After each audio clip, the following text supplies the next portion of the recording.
Success Insight shares the stories of the people with passion and drive who make things happen in the world.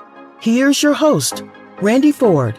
Good morning, everybody. This is Howard Fox from the Success Insight podcast. I hope you are having a great start to your week. And this morning, I'm very excited to introduce you to Robena Egemonye. Robena Egemonye is a Ph.D. She first tried to publish a short story decades ago in a Red Book, which was a women's magazine that also published fiction stories.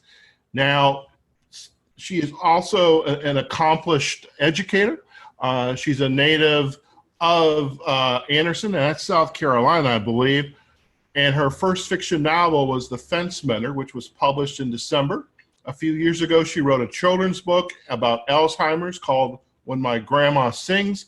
And years before that, she wrote a teacher's classroom discussion guide.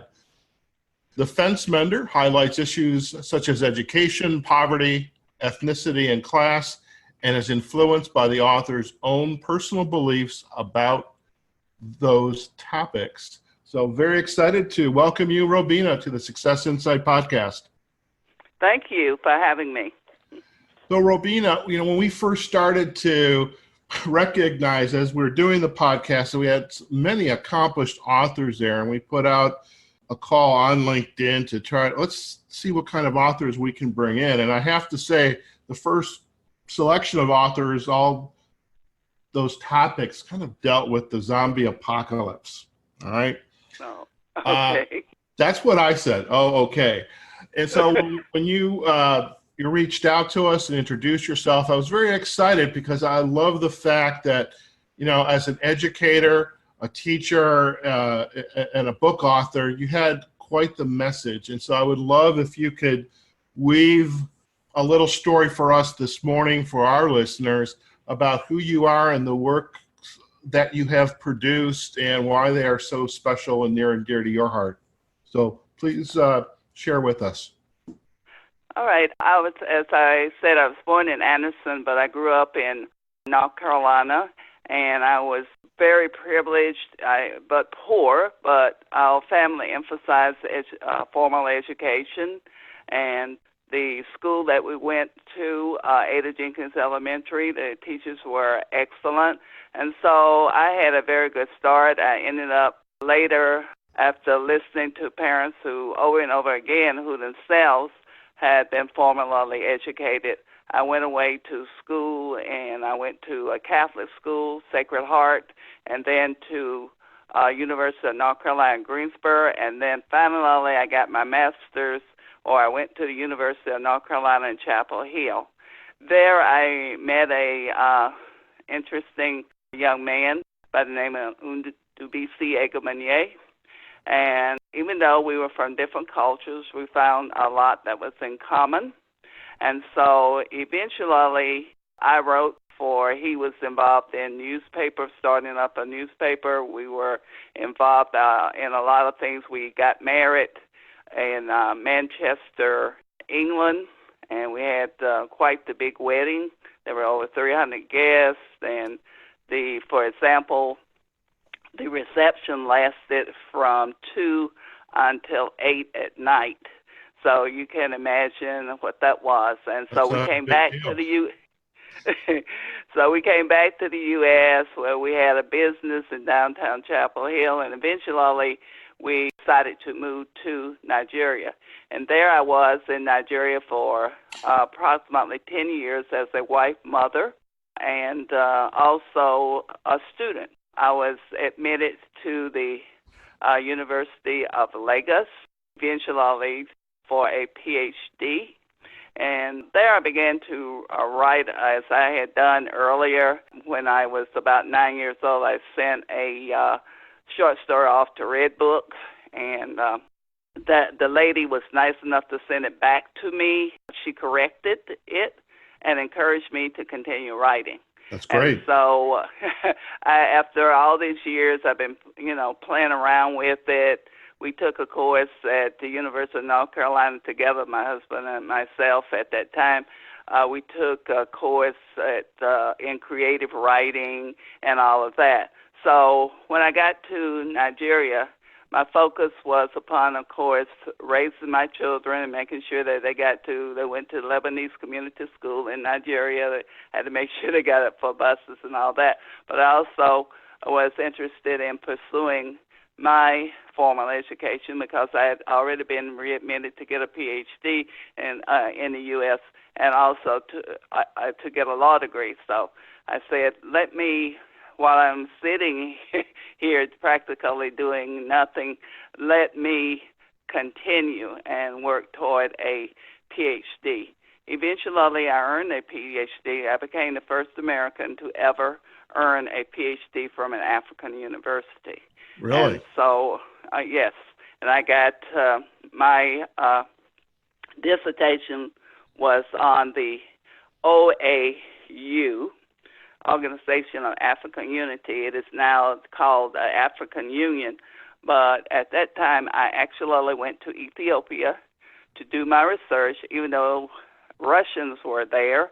And my husband, looked after me. He was a wealthy man, and so he made sure that he knew the person in charge of the OAU, the office.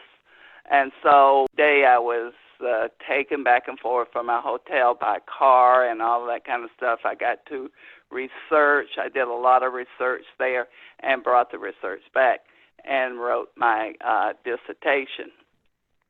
Eventually, after 10 years, I decided that, it was better for me to leave under the prevailing circumstances. And so I left with my 4 daughters.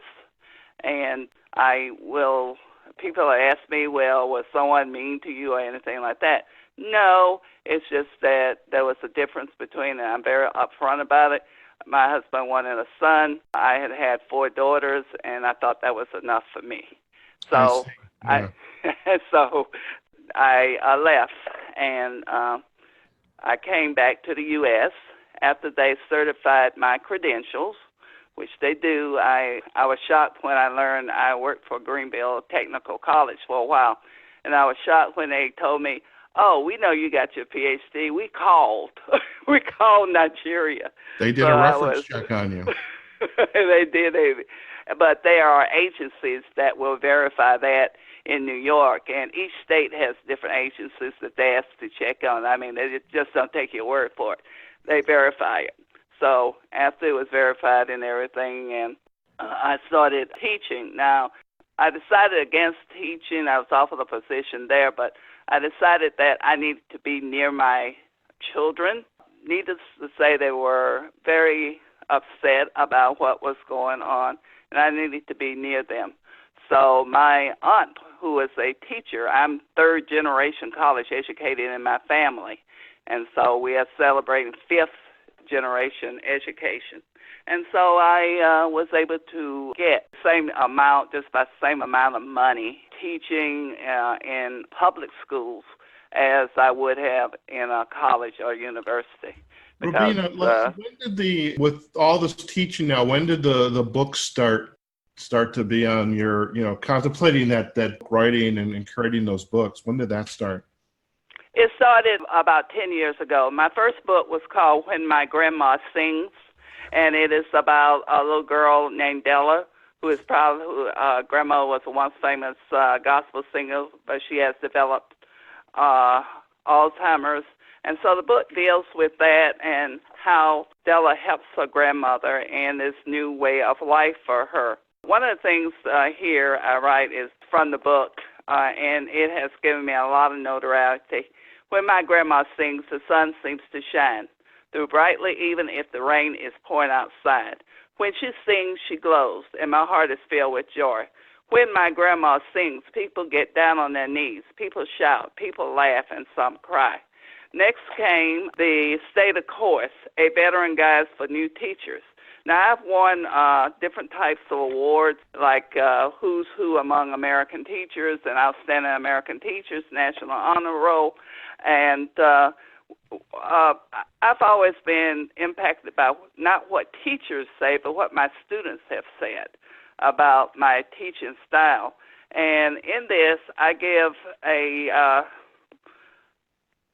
an indication on what I think it will take to make a great teacher, the type of things that you have to do in the classroom. And it's called Stay the Course. That's what my mother used to say, a veteran teacher's guide for new teachers. So this is something to introduce one to new teachers. And in my appendix, I have a statement by a former student of mine of why she thought I was an outstanding teacher. That's fantastic, and what a testimonial from students. Yes. And then next came First Wife, a memoir of my time in Nigeria, the memoir of Nigerian Night. And if I have time, I'll tell you how they nicknamed me Nigerian Night. But my life was not that rough. There were about times that you had to get along without electricity and running water. But eventually, my husband was able to build us a big house, so he had all the water and all the electricity, all these different things there for us. And I had a car for the rainy season, a car for the dry season. Remember, it was a Russian car called a Lada. Driving straight drive. The next one that I'll talk about is A Woman Apart. That's my most recent one. It's a novel by Great Expectations. It deals with ex-slaves who go back to Africa following the American Civil War. Not many people are aware of the fact that there was an American Colonization Society that tried to send, that was founded in 1816, that tried to send ex-slaves, freed slaves, not fugitives, but freed slaves back to Africa. The British had one also in Sierra Leone. It's called Freetown. And the Americans established a place called Monrovia in Liberia. Monrovia actually was named in honor of POTUS James Monroe. Most people are not aware of all these historical facts. So I'm looking at that, but this is a novel, so one needs to understand that. There's some historical context there. Yeah, some references. The Fence Mender is about two young boys. One is white, his name is Blue, and the other one is black. His name is Jukes. And they have had difficult times. They're raised by grandparents, essentially, although Blue has had a decent life at first, even though he talks about his mother and how she used to read to him and how she was so nice and everything. He has this ability to write, and he's encouraged by his teachers, and he wins an award. But he ends up in very desperate straits. He is wheeled into a regional ER in South Carolina. It's a trailer park. He's badly hurt, barely clinging to life.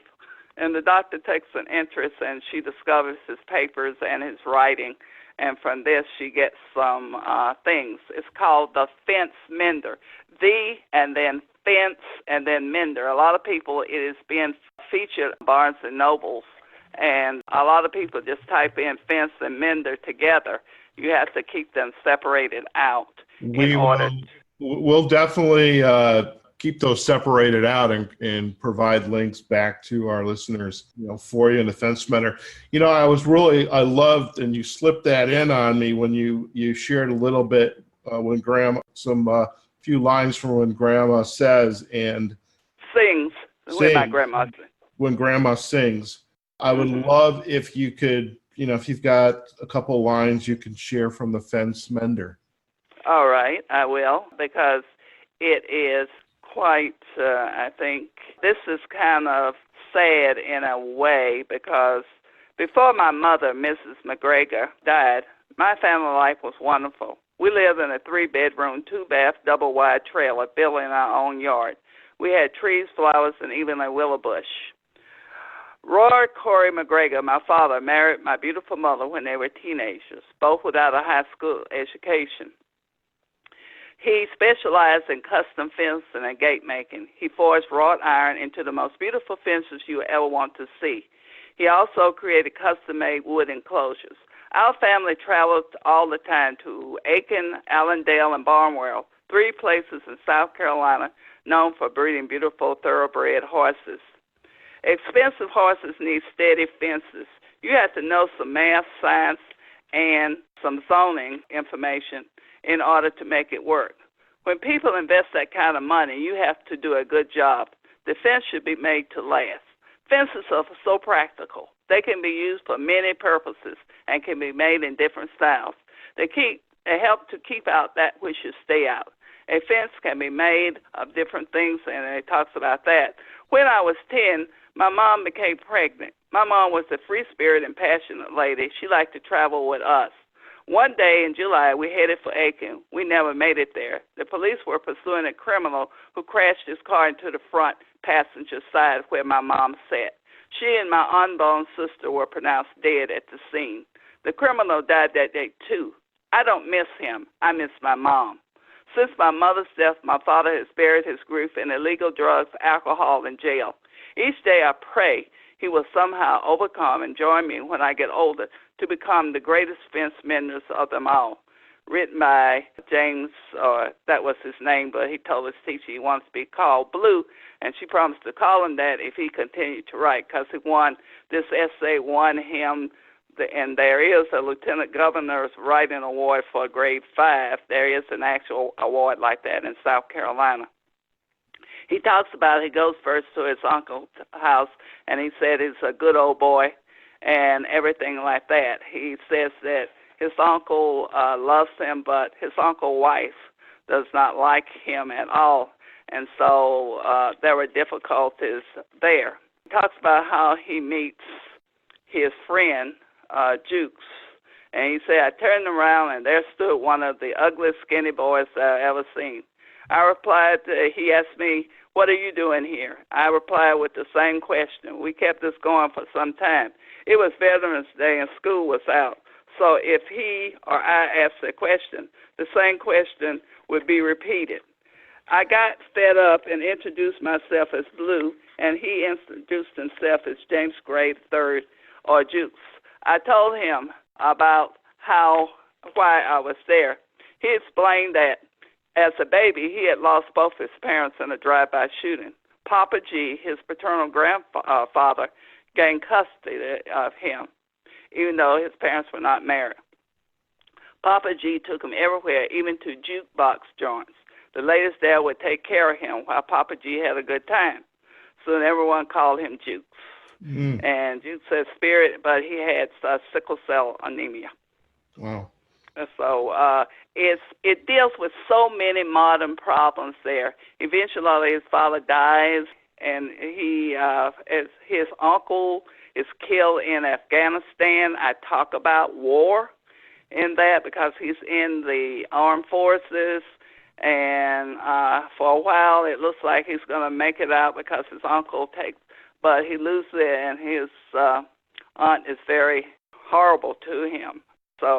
But he knows how to do a lot of things. He's very old for his age. He drives, and that's not surprising that Southern boys always drive when they're some as young as 8 or 9. Of course. And so I allow him that. He drives his uncle's car and all of that kind of. His uncle, when they were alone out somewhere in the country, the uncle would allow him to do these things. And then he ends up with his grandmother. They call her Grand D. And this is the way a lot of children are ending up now in our society with grandparents.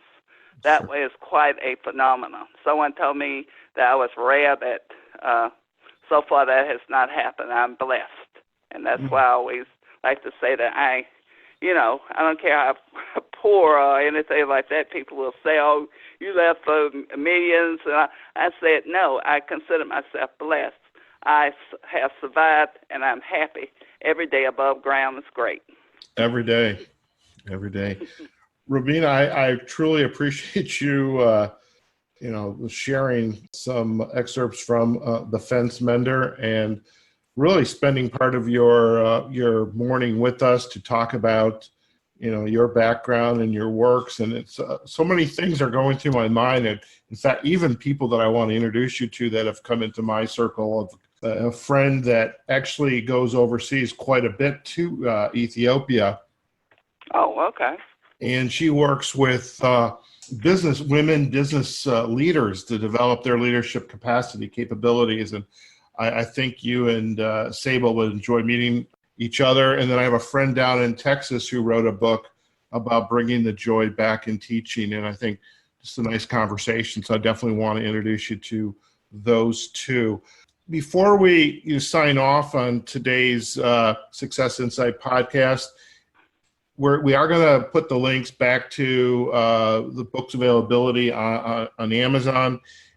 Where else can our listeners learn more about you and your work? Do you have a website, an email, Facebook? What's the LinkedIn? What's the best way? Well, I will send you a link. I do have a website, but the best thing to do is to Amazon, Books A Million, Barnes & Noble. Best thing to do is to type in my name, Robena, and then Egemonye, and click, and I'm there. Excellent. Now, if folks want to contact you, can they do that through the website, or is there an email that you use, or leave it at that at the website? Well, you can send me the information on my email, and that would be fine with me. If someone wants to contact, they can certainly.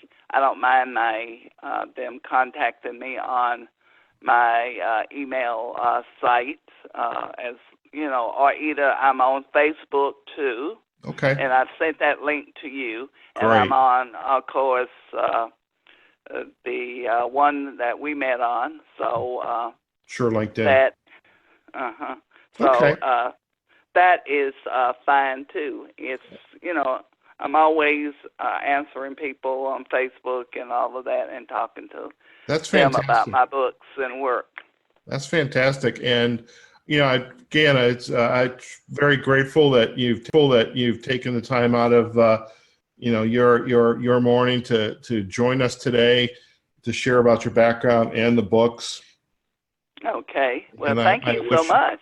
Yeah, and I wish you much success, and hopefully, I'm sure there'll be more books in your future. And really, between the Grandma Sings, I mean, that just spells a note for me, and then the Fence Mender, The First Wife, Woman Apart, and Stay the Course, Your Teacher's Guide. I mean, that's phenomenal. I barely got one book out, so I really have to admire just the creativity and the be able to weave those kinds of stories. So congratulations. Well, thank you so much. I appreciate it. So hang on just a minute while we sign off, Robena, and talk a little bit more. Folks, there you have it. We have been chatting with Robena Egemonye. She's the author of Fence Mender. She just shared a couple excerpts from that, and she also shared an excerpt from When Grandma Sings. And this is the kind of guest we love to have on the Success Insight podcast. So, folks, wherever you are, whatever you're doing, it's the start of the week here, and go out there, have a phenomenal day, and we'll see you on another episode of the Success Insight podcast. Have a great day. Success Insight is a production of Fox Coaching and First Story Strategies. Find us online, successinsightpodcast.com.